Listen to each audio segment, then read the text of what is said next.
اللهم صل وسلم وبارك على سيدنا وحبيبنا محمد. ازيكم يا احلى ناس؟ ان شاء الله تكونوا بألف خير. ده القسم الثالث من الموسم الثاني من حكاية هيوك النمر الابيض. فلو ما شفتوش الاقسام اللي فاتت هتلاقوها في القناة او من قائمة التشغيل اللي هتظهر لكم دلوقتي حالا. وبدون مقدمات ما تنسوناش من اللايكات، ويلا بينا نكمل اللي فات. بنفتكر شوية من احداث القسم اللي فات لما عمل هيوك خطة مع قناع الشبح وجاي وجيوم على جماعة التهريب للفصيل الغامض، وبالفعل اكتشفوا مين الشخص الخاين اللي موجود بين فصيل المتسولين واللي هو جو. وراح بعد كده هيوك وجيوم وجاي علشان يلحقوا الاشخاص اللي هربوا. وبنكمل بقية الاحداث وبنروح لجبل بانجاشن اللي بيكون على حدود محافظة يانجاتشو ومحافظة يونام، وبنشوف قدامنا مركز كبير جدا موجود في الجبل ده، وبيكون في 4 حراس واقفين على البوابة. وبيقول واحد منهم: انا اتخنقت من ال4 دورات اللي احنا بنعملهم في كل مرة دول، احنا في مكان مختفي تماما وعندنا بنادق في كل مكان ومفيش حد هيجي هنا. انا عايزك تبقى صريح معايا يا صديقي، هل انت شفت راجل مشبوه بيجي لهنا اصلا؟ فبيقول له صاحبه: ولا انتبه لألفاظك، لانه الجو جوه مش مريح اليومين دول ومفيش اي داعي لاثارة غضب اللورد مننا. فبيقع صديقهم اللي على اليمين وبيروح الشخص ده علشان يشوفه وبيسأله: ايه يا ابني انت بخير؟ وفي اللحظة دي بيتقطعوا الاتنين التانيين. فبيلف الشخص ده دماغه وبيتصدم، وبيجي بطلنا هيوك من وراه وبيحط صباعه على دماغه وبيقول له: ما تقلقش، مش هتحس بأي ألم إطلاقا.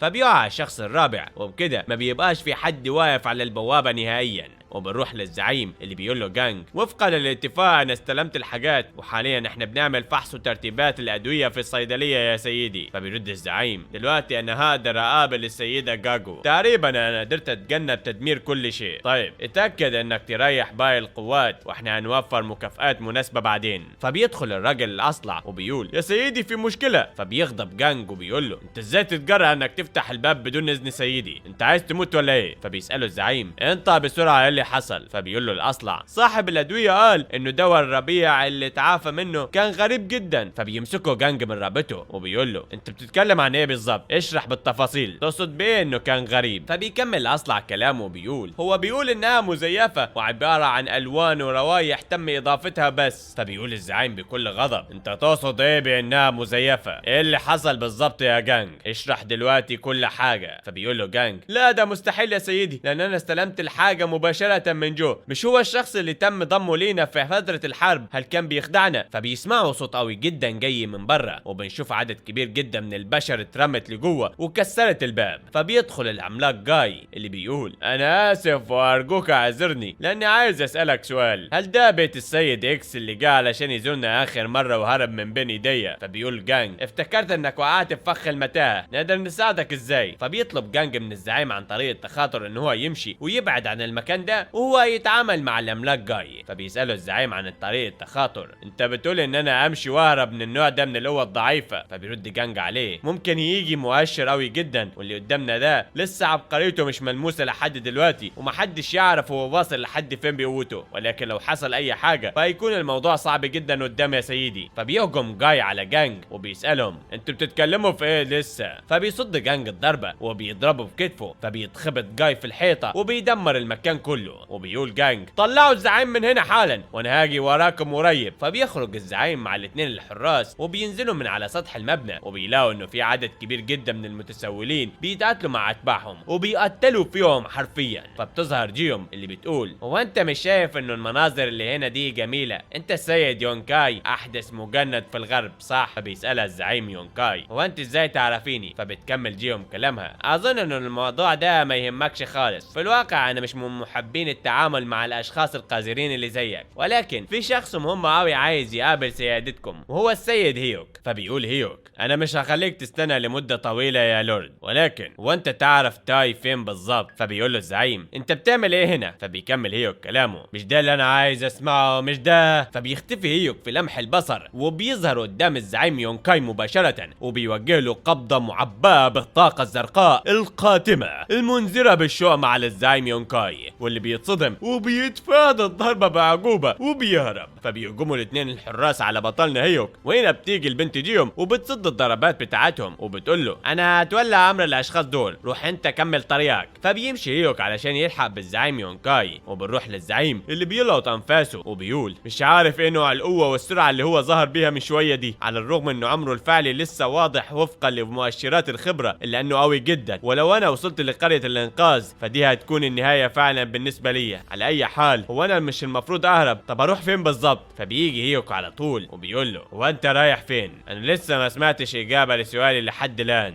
فبنروح لقناع الشبح وبنشوفه بيستخدم الطاقة بتاعته وبيضرب في جو، فبيقع جو على الارض وبينزف دم كتير جدا من بقه، وبيقول له الشيخ انا مش عايزك تستعرض قوتك وم على طول لان انا لسه ما ضربتكش بقوة كفاية. فبيقول له جو زي ما توقعت لا يمكن لعجوز انه يتعامل بكل حاجة، على الرغم من كل ده فانا كنت فاكر انه كان من الممكن الهروب على الاقل، بس انت تعرف ليه انا كنت بفكر في كده؟ من الافضل انك تسيب العجوز اللي زيي وتتجه ناحية البوابة السرية باسرع ما يمكن، الا لو بقى كنت عايز تسيب فرصة للوحوش ورجالة الدورية للنجاة. فبيسأله الشيخ قناع الشبح انت بتتكلم عن ايه بالظبط؟ فبيكمل جو كلامه في شخص واحد بيساعدهم ويعتبر خبير عنده مهارات فائقة. وبنرجع مرة تانية لبطلنا هيوك واللي بيظهر شخص من العدم عندي وبيقول انا جيت بسرعة بناء على طلب السيد النبيل، وتقريبا كده احنا متأخرين بخطوة واحدة بس. فبنعرف ان الشخص ده واحد من قادة جماعة كتيبة الدم الحديدي واسمه سان وملقب بزعيم العملية الحربية. وبنرجع برضه مرة تالتة لقناع الشبح اللي بيقول له يعني انت تعرف ان الشخص اللي عنده عين بالنية موجود هناك؟ فبيرد جو ايوه انا كنت عارف كل الكلام ده من البداية، على الرغم انه لا يمكن مقارنته بالحكماء الا انه فائق المهارة واحتل مكانة عالية في عالم الفنون القتالية من 20 سنة، ومهما كانوا اصحابك عبقرة ومش مشهورين الا انه لا يمكن لمؤشرات الاداء النهائية انها تقلل من قدراته ابدا. انت تعرف الموضوع ما كانش كده وبس، لان انا استشعرت بالفعل انه السيمبيون مش مجرد منظمة تهريب عادية، السيد يونكاي بنفسه موجود ويعتبر متفوق في الفنون القتالية برضه، ومش هو لوحده وبس ولكن حراسه برضه فائقين القدرات. والحقيقة المذهلة هي هوية القتلة اللي موجودة معاهم واللي بيطلق عليهم هاكو بلود. ايوه ما تلاش، هي مش مجرد منتج متقلد لعصابة القتل ولكن هي فعلا هاكو بلود. ايه رايك بقى في كل الكلام ده؟ مش من الافضل بالنسبة ليك ان انت تروح وتنقذهم بسرعة؟ وبنرجع لجاي اللي بيهجم على جانج بكل قوته، ولكن جانج بيصد الضربة وبيجرحه في كتفه باستخدام النصل القصير بتاعه. فبيلاحظ جاي ان هو ما قدرش يصيب جانج باي ضربة خالص، وكمان جانج سريع بشكل لا يوصف. فبيقول جانج انا بالتاكيد خضعت لتمارين قويه جدا، بس انا حاسس وكانه السيف بيتراجع. انا فاهم بكل وضوح ان انا اسرع منك بكتير ومش هستسلم ابدا بغض النظر عن مدى تاخرك او سرعتك، فانت هتموت النهارده. فبيقول جاي حضر نفسك، هل فاكر بجد ان ضرباتك الخفيفة دي هتموتني انا؟ تعال يلا هجم عليا، وخليك عارف انك مش هتعرف تهرب ابدا مني المرة دي. وبنرجع لجيوم اللي بتكون لسه بتتقاتل مع الاثنين الحراس، وبتلاحظ انه التنفس بتاعهم مرعب جدا، ومن البداية كانوا بيكملوا بعض بشكل مثالي قوي، وبعد ما عرفوا انهم هيقدروا يتجنبوا هجماتها بقت حركاتهم جريئة اكتر من الاول، وبقى بيستقبلوا الضربات الخفيفة بسهولة، وبدلا من كل ده بينخرطوا بشكل مثالي في القتال. فبتقول جيوم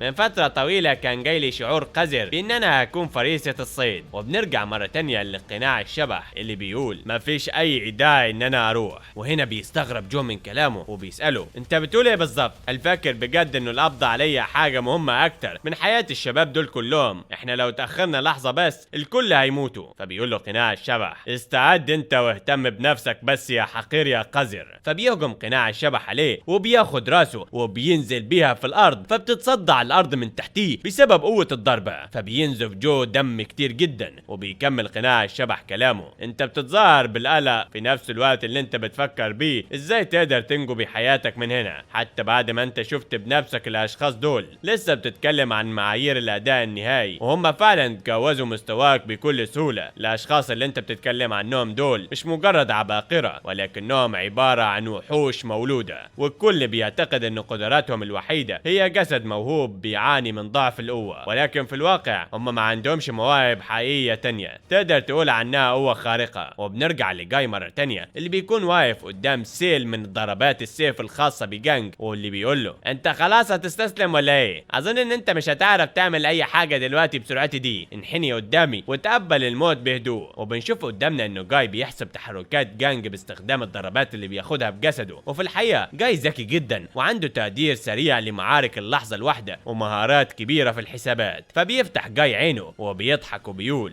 انا فهمت كل عاداتك، سرعاتك، مسارك، اي خطوة انت بتعملها. وبنعرف انه جاي كان بيستخدم جسمه علشان يتلقى الضربات، ودي حاجة بتكون اكتر كفاءة بناء على هيكل الجسم. فبيمسك جاي جانج من رقبته، واللي خلاه يوصل لكده هو جسده الموهوب بالاضافة للغرائز الحيوانية. فبيضربه جاي بقبضة قوية جدا في وشه. وبنرجع مرة تانية لجيوم اللي بتقول اللي بيحصل ده مزعج قوي، لازم اخلص كل حاجة بضربة واحدة وبس. فبترفع سيفها، وبنعرف انه جيوم برضه هي عبارة عن سلاح بشري مصمم، وتم تطبيق مجموعة متنوعة من المواد الكيميائية عليها وتدريبها بقسوة شديدة للحصول على تحسين مذهل في تجسيد اللاشيء. ولو اتقارنت بس بالقوة الداخلية ممكن يكون في تشابه ما بينها وما بين قناع الشبح. وبترفع جيوم السيف بتاعها بالهواء، وبتنزل بطاقة ضغط رهيبة جدا على الحراس بالضربة بتاعتها دي، وبتطلق عليهم اشعاعات اسطورية وبتحاول انها تخفيهم من الوجود. وبنرجع لقناع الشبح اللي بيقول ولكن في الواقع دول هم مش متوحشين حقيقيين، بين اللي موجودين هناك في شخص تاني بيملك نفس القوة ويعتبر شخص مجنون حقيقي خارج المواصفات لا يقارن بأي حد.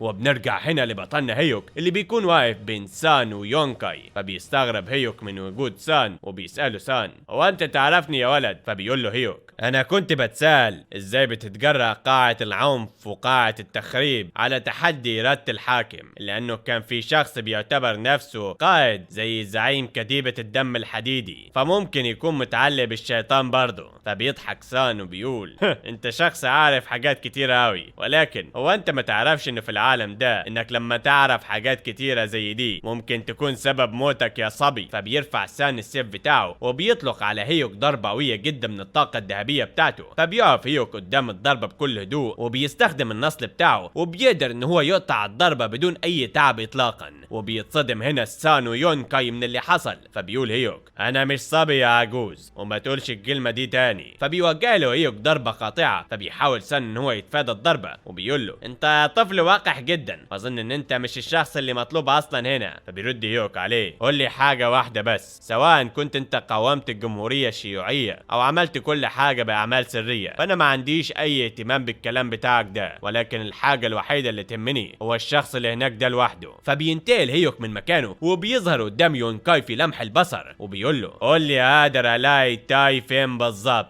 فبيغضب سان وبيقول له انت مغرور جدا، انت ازاي تتجرأ انك تلف ظهرك قدامي بالطريقه دي؟ فبيهجم سان على هيوك وبيلف هيوك بظهره وبيضربه ضربه قاطعه بالنصل بتاعه. فبيكمل سان كلامه انت كبرت في القوه لحد ملحوظ قوي، ولكن يا ترى هل هتقدر تصمد قدام قوتي لحد امتى؟ فبيهجم سان عليه بقدره التعابين الجباره، وبيقف هيوك قدام الضربه دي وبيقول انا كنت احسب المده بصوابعي، ولكن انت مش بتثير اهتمامي خالص. فبيقطع هيوك الضربات التعبانية وبيوصل بالنصل بتاعه قدام سان على طول. فبيتفادى سان الضربة وبيتراجع لورا، والقبعة اللي كان لابسها سان بتتقطع لنصين فوريا بسبب الضربة بتاعت هيوك. فبيغضب قوي وبيقول انت يا كائن يا صغير يا جريء اللي بيجرؤ انه يوريني ظهره بالطريقه دي، انا هخليك تدوق الموت دلوقتي. فبيقول له يونكاي يا سيد الثعالب مش انت الشخص المناسب للقتال معاه، خلينا نتعاون مع بعض ان انت ما تعرفش انت هيظهر الكلب الشجاع الملقب بقناع الشبح. فبيرد سان عليه طيب رغم انك مش بتصير اعجابي الا ان انا ما عنديش اي خيار تاني غير ان انا اقبل بكلامك ده، خلينا ننهي كل حاجه في لحظه واحده. وبنرجع لجيوم اللي بتضع على الاثنين الحراس اللي كانوا بيتقاتلوا معاها، وبيظهر جاي وبيقول انا مش مصدق ان انت عملت كده، بس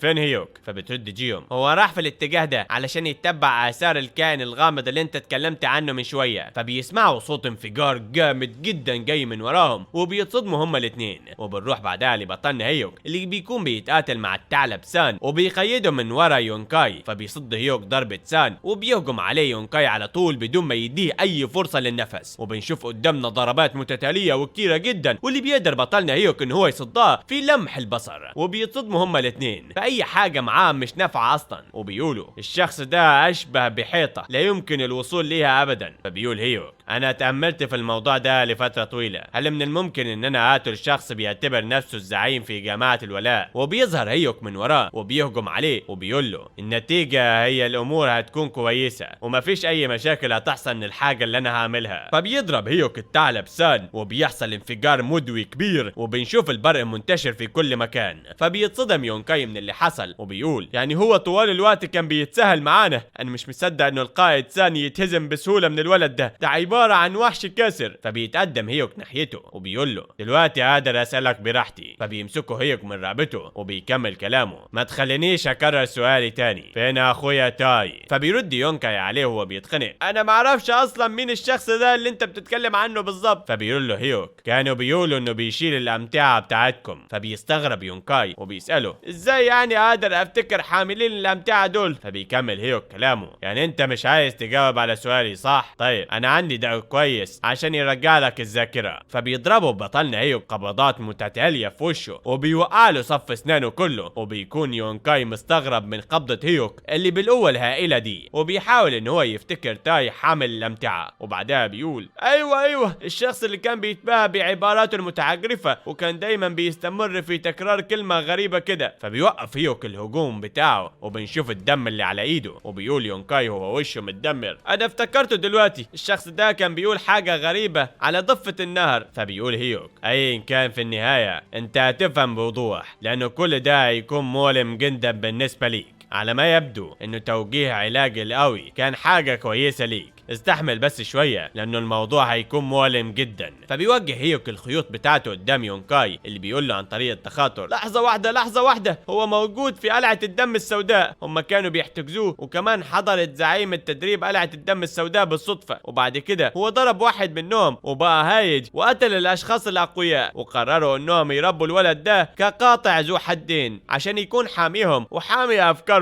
فبيفتكر هيوك تاي وهو بيقول له انه عايز يكون شخص رائع زيه لما يكبر، وانه دروسه اسهل كتير في الفهم من دروس والده، وكمان كل المشاكل والمواقف اللي عدوهم مع بعض. فبيقول هيوك يعني اخي تاي لسه عايش صح كويس جدا، بس انت كنت بتقول انهم خدوه عشان يربوه كدرع جسدي لاحد القتلة بواسطة عشيرة الدم المظلم. فبيقوم سام في اللحظة دي وبيقول انت يا قزم يا صغير انا هقتلك هنا ودلوقتي حالا. فبيتفاجئ يونكاي انه الشيخ الثالث سان لسه عايش لحد الان، فبيطلع الشيخ الثالث كل الطاقة اللي عنده وبيقول حاول تعاديني اكتر وانا هقتلك. فبيتصدم يونكاي من القوة المرعبة التي لا تصدق حتى اللي اطلقها الشيخ الثالث دلوقتي، وفي مواجهة زي القوة المذهلة دي حتى هيوك مش هيخرج سالم من القتال. فبيهجم الشيخ سان بضربة صاعقة التنين المهلكة على بطلنا هيوك وبيقول هيوك انا واثق ان انا حذرتك من شوية وبكده مش هتكون في اي مشكلة لو قتلتك. فبيستخدم هيوك النصل بتاعه وبيضرب ضربة قاطعة وبيقدر ان هو يصد ضربة الشيخ الثالث وبيجرحه في بطنه جرح كبير قوي وبيوقعه على الارض. فبيصرخ الشيخ الثالث سان من الالم وبيروح هيوك وبيدوس برجله على بطنه وبيقول له انا اديتك 3 فرص وتحذير، وفوق كل ده انا كنت مش في مزاج كويس ابدا، عشان كده عايزك تقول لي هل في اي سبب يخليني اسيبك عايش دلوقتي؟ فبيقول له سان يا غبي هل انت فاكر انك هتكون كويس حتى بعد ما تقتلني؟ ازاي انت تتجرأ على ضربي؟ انا احد الشيوخ في كتيبة الدم الحديدي. فبيهجم هيوك عليه باستخدام النصل بتاعه وبيجي شخص بيقول انا هقول لك على السبب، بس انا ما كنتش متوقعة خالص ان انا اشوفك مرة تانية في المكان ده ايها السيد الشاب هيوك، وانا المفروض اقول عليك المحارب العظيم، لانه مش هيكون صح ان انا اتكلم عن اي حد يقدر يتغلب على شيخ من الكتيبة بصفته السيد الشاب. فبيقول هيوك وانا برضه ما كنتش متوقع وما كنتش بفكر ابدا ان انا اشوفك بنفس المكان اللي حضره الامبراطور العظيم. اكيد الشياطين ذو ال4 عيون احد رجالك صح؟ مش هيكون في اي سبب ان انا اسيبه عايش خالص لحد دلوقتي، ولكن السبب هو اني اقتل كل اللي هنا بدلا منه، صح ولا لا؟ فبيغضب واحد من كتيبة الدم وبيكون لسه هيطلع السيف بتاعه، ولكن الاميرة بتوقفه وبتقول انت فاهم غلط ايها المحارب العظيم هيوك، انا جيت كل الطريق ده عشان اقبض على الشيخ الشيخ الثالث اللي خان الكتيبة وبس، الموضوع هو ان انا عايزاه عايش علشان بس استفاد من قوته واتعقب الخونة التانيين، وانا متأكدة انه شخص ذكي زيك عارف بالفعل ان هو لو مات هنا النهاردة فده من شأنه انه يعمل حرب تانية في جنسه، وانا متأكدة برضو ان المحارب العظيم هيوك هيقدر يعتني بنفسه. ولكن ايه اللي هيحصل لزملائك التلاميذ في اكاديمية الفنون القتالية؟ هل انت واثق فعلا انك تقدر تحميهم كلهم لوحدك؟ لو كنت بتعتقد كده فعادي انت ممكن تكمل يعني وتقتلني وتقتل السيد سام في اللحظة دي. فبيقول لها هيوك كل اللي انت بتقوليه ده مش كافي، كل اللي انت قلتيه دلوقتي هو سبب رغبتك انه الغبي ده يكون عايش، وانا مش عارف ليه المفروض اسيبك انت عايشة اصلا، زي ما انت عارفة الحقيقة اللي انت قلتيها هي مش سبب كافي عشان اسيبه عايش. فبتسأله الاميرة طيب ايه اللي انت عايزه بقى؟ فبيكمل هيوك كلامه خلينا نقول الاتفاق بتاعنا، انا عايز ضمان بعدم الحاق اي ضرر بيا او باي شخص تاني في اكاديمية تمر التنين القتالية بعد الحادثة اللي حصلت دي، والراجل اللي جنبيا وكل رجالتك اللي معاكي مش هيتسببوا في اي مشكلة لينا، لو هتقدري تقسمي بالكلام ده فانا هسلمك الراجل ده على طول. فبتقوله الاميرة كويس، وانا هقسم لك دلوقتي باسم كتيبة الدم الحديدية انه مفيش اي حد هيتعرض ولا هيعمل ازعاج ليكم مرة تانية، وانت مش هتضطر انك تتعامل مع اي ازعاج تاني. هل الاجابة دي مرضية ليك؟ لو كانت غير كافية بالنسبة ليك فافتكر انه في طرق تانية ومكافآت ممكن اعملها علشان ارضيك. فبيقول لها هيوك مفيش اي داعي للكلام ده، وعدك هيكون كفاية، ولو وفيتوا بوعدكم السبعة فانا هفضل عند وعدي. فبتطلع الاميرة حاجة من معاها وبتديها لهيوك وبتقول له خلينا نسمي ده رمز للوعد، وطالما انت بتمتلكه فما فيش اي حد من كتيبة الدم الحديدي هيلمسك ابدا. فبيشيل هيوك رجله من على سان وبيقول طيب انا اثق في كلامك، ولكن لو نكست كتيبة الدم الحديدي بالوعود فانا هاجي ادور عليكي انت اول واحدة فيهم وهقتلك. فبيمسك هيوك يونكاي وبيمشي بيه، وبينزل التابع بتاع الاميرة وبيسألها سيدتي الشابة هل ممكن اسألك سؤال؟ ليه انت سبت الشخص ده يمشي وكمان اديتيه الرمز الذهبي؟ فبترد الاميرة عليه ومين يعرف يعني انا سبته يمشي كده ليه؟ حتى انا شخصيا معرفش، ممكن يكون ده بسبب ان انا عايزة اعيش واكمل حياتي. فبيتصدم التابع وبيسألها هو انت لما قلتي كده بتعني ان هو قوي بالطريقة دي كلها؟ كان من المبهر قوي انه يقدر يهزم الشيخ الثالث، ولكنه المفروض يكون مرهق بعد المعركة الكبيرة دي. احنا لو هاجمناه ب 30 سيد في فنون الدفاع عن النفس من كتيبة الدم الحديدي فبغض النظر عن مدى قوته مش هيقدر يقف قدامنا. فبترد الاميرة عليه ممكن يكون الموضوع ده صح، ولكن عيوني البيضة دي كانت بتحذرني بشكل مستمر انه ما ينفعش امتلك اي عداء تجاهه، وعشان كده يا سيد يونغ ما تخاطرش بحياتي مرة تانية عشان تظهر شجاعتك المفرطة. وبنروح بعدها للمخبأ وبيقابل هيوك اصحابه جيوم وجاي اللي بيسألوه عن السبب اللي خلاه ياخد وقت طويل جدا في القتال، وان القتال كان صاخب لدرجة انهم افتكروا انه الشخص ده قوي جدا. فبيقول لهم هيوك خلينا نقول انه في شخص تاني كان مستخبي وانا سبته عايش زي ما اتطلب مني. فبيتصدموا الاثنين لما بيبص على وشه وبيسألوه يعني هو عايش بجد؟ هو ده اصلا نفس الشخص اللي احنا كنا عايزينه؟ طيب بالنسبة للمعلومات حوالين زميلك التلميذ هل قدرت تلاقي اي حاجة مفيدة؟ فبيرد هيوك عليهم لحد دلوقتي هو باين انه عايش. فبتروح جيوم وبتقرب منه وبتقول كويس ان انت لقيت صاحبك. لحظة واحدة، هي ايه الريحة دي؟ الريحة اللي طالعة منك دي عاملة زي العطر، ريحة الخفيفة من الياسمين تقريبا كده، زي حاجة بتستخدمها البنات. فبيرتبك هيوك وبيفتكر الاميرة لما قربت منه وبيختفي من قدام جيوم وبيتحرك ناحية جاي وبيحضنه وبيقول بفضل الشيخ قناع الشبح وانت يا جاي قدرت ان انا الاقي دليل على اخويا بسرعة اكبر، انا لازم اشكركم، شكرا ليكم يا اصحاب. بس في مشكلة تانية دلوقتي، وهي انه اخي تاي تقريبا تم اختطافه كدرع بشري من قبيلة الدم المظلم. فبتتصدم جيوم وبتسأله هم اللي عملوا كده؟ سيبك من كل ده، المهم دلوقتي ازاي يقدروا ينتشروا في المناطق دي اصلا؟ انا متأكدة انه تم تفكيك اتحاد الشياطين بالفعل. فبيجي قناع الشبح وبيقول انا ممكن اوضح الموضوع ده اكتر، زي ما انا توقعت انتم قدرتم تتعاملوا مع الاشخاص دول بشكل كويس بدوني. فبيسأله جاي عن المتسول الساحر، فبيقول له قناع الشبح انا دمرت مركز الطاقة بتاعته وضربته لحد ما بقى عاجز وبعد كده حبسته هناك. فبيقول هيوك وانت قلت انك هتقدر تكلمنا عن قبيلة الدم المظلم، قول. فبيقول له قناع الشبح المكان هنا فوضوي، هنقدر نتكلم بعد ما ننظف المكان بسرعة ونرجع للقاعدة بتاعتنا. وبنروح هنا لسوميني اللي بتكون قاعدة على سطح واحدة من البيوت وبتقول الانسة الشابة بتبالغ قوي، هي خلتني اراقب اكاديمية الفنون القتالية طوال اليوم، وخلال الوقت ده هي كانت في مكان بعيد بتحارب اي شخص هي عايزاه، ولما رجعت سابتني لوحدي مرة تانية عشان تروح لمقر المتسولين. هي ايه الحاجة اللي بيتكلموا عنها بالظبط في الوقت الحالي؟ انا عندي فضول كبير عشان اعرف. وبنروح بعدها لقناع الشبح اللي بنشوفه بيقول قبيلة الدم المظلم ما تمش انشائها بواسطة اتحاد الشياطين اصلا. فبيتصدموا الثلاثه وبيسالوه عن معنى الكلام اللي هو بيقوله. فبيكمل قناع الشبح كلامه: اول اثار ظهرت ليهم بترجع لاكثر من 200 سنه، وخلال الفتره دي توفت كتير من خبراء الموريوم في ظروف مشابهه ومش معروفه. ومش بس الاشخاص اللي جايين من الطوائف الارثوذكسيه، ولكن حتى الطوائف الغير ارثوذكسيه حصل فيها حالات قتل مش معروفه، ومش معروف بالضبط ازاي اتحاد الشياطين اتمكن من ادارتهم. ولكن عرق الدم المظلم كان موجود من فتره طويله، وممكن يكون برضه اسمهم الحقيقي مش عرق الدم المظلم، وهم جزء من حاجه تانية. فبيسالوا هيوك لو كانوا اشخاص مرعبين للدرجه دي وكانوا موجودين لفتره طويله، فهو عايز يعرف ازاي ما كانتش في اي معلومه عنهم، والاتحاد الموريوم ما خدش اي اجراءات ضدهم لحد الان. فبيكمل قناع الشبح كلامه: ده لانه على الرغم من انهم من الموريوم لانهم مش موجودين اصلا في الاتحاد. انا عارف انكم مش فاهمين انا اقصد ايه، ولكن انا بتكلم عن العالم السفلي، ده هو مكان وجود القاعده بتاعتهم. فبتساله جيوم: انت بتقول انه العالم السفلي موجود بالفعل؟ سوميني كانت بتحكي لي عنه قصص لما كنت صغيره، وانه مكان بيجتمعوا فيه كل انواع الاشخاص الاشرار من كل انحاء العالم، وفوق كل ده مفيش شيء هناك ما بيتمش شراؤه بالفلوس. انا كنت فاكره دايما انه ده نوع من الاساطير. فبيقول هيوك: ملك الحداده اتكلم عن الموضوع ده وقال انه كان قاعد هناك. فبيكمل قناع الشبح كلامه بيقول: علشان الشخص ده يصير الموضوع بالطريقه دي، فالمفروض يكون ملك الحداده معجب بيك قوي يا هيوك. ما تقلقش، كل الكلام اللي هو قاله كان حقيقي، والشخص الملقب بملك الحداده، وعلى الرغم من كونه غريب مزعج الا انه مهاراته هي الافضل في المنطقه، كان ممكن ببساطه انه يعمل ورشه حداده ويكسب دهب كتير قوي، ولكنه شق طريقه للموريوم وعزل نفسه هناك. فبيساله هيوك عن الطريقه اللي يقدر يدخل بيها للعالم السفلي. فبيرد قناع الشبح عليه: يا رقم 100،